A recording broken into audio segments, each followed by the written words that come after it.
दोस्तों, यह कहानी है एक संत और कुछ युवतियों की। कैसे संत ने उन युवतियों के साथ संबंध बनाता, फिर जमीन में दफना देता। ये सब जानने के लिए कहानी को अंत तक जरूर सुने। प्राचीन काल की बात है। एक सुदूर गांव कुशीनगर में भोर का सूरज धीरे धीरे आसमान में ऊपर उठ रहा था। गांव के लोग अपने रोजमर्रा के काम में जुट चुके थे। कोई खेत जोतने जा रहा था, कोई भैंस दूह रहा था और कोई गंगा किनारे नहाकर पूजा करने में लगा था। लेकिन इस शांत माहौल के पीछे एक अज्ञात भय छिपा था, जिसका कोई खुलकर नाम नहीं लेता था। इसी गांव में कुछ महीनों पहले एक साधु आया था, संत महादेव गिरी। वह लंबा चौड़ा, घनी दाढ़ी और भगवा वस्त्र पहने एक करिश्माई व्यक्तित्व वाला व्यक्ति था। चेहरे पर गहरी झुर्रियां थीं, जो उसकी तपस्या और अनुभव की कहानी कहती थी।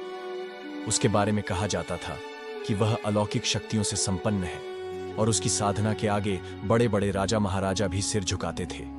गांव के लोग उसकी बातें श्रद्धा से सुनते थे। महादेव गिरी बाबा असली संत हैं। जो भी इनके चरणों में आया, उसका जीवन सुधर गया।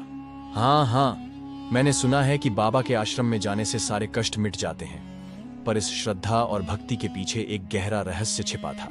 गांव में बढ़ता डर, गांव में यह चर्चा होने लगी कि जब से बाबा आए हैं, तब से कई औरतें रहस्यमय तरीके से लापता हो चुकी हैं। कुछ का कहना था कि वे घर छोड़कर भाग गईं, तो कुछ को यकीन था कि यह किसी अलौकिक शक्ति का खेल है। लेकिन कोई भी बाबा महादेव गिरी पर शक करने की हिम्मत नहीं करता था। आखिर वह भगवान का दूत माना जाता था। गांव के बाहरी हिस्से में एक पुराना खंडहर नुमा महल नुमा आश्रम था, जिसे बाबा ने अपने रहने के लिए चुन लिया था। वहां दिन में भजन कीर्तन होते थे, लेकिन रात को वहां से अजीब अजीब आवाजें आती थीं। गांव की एक वैश्या गुलाबो, जिसे समाज ने तिरस्कृत कर दिया था, इन बातों को नजरअंदाज नहीं कर सकती थी। वह बाबा के बारे में सच्चाई जानना चाहती थी। आखिर बाबा कौन था, वह यहां क्यों आया था, और लापता औरतों का सच क्या था। मित्रों, आगे क्या हुआ जानने के लिए नीचे दिए गए लिंक पर क्लिक करें।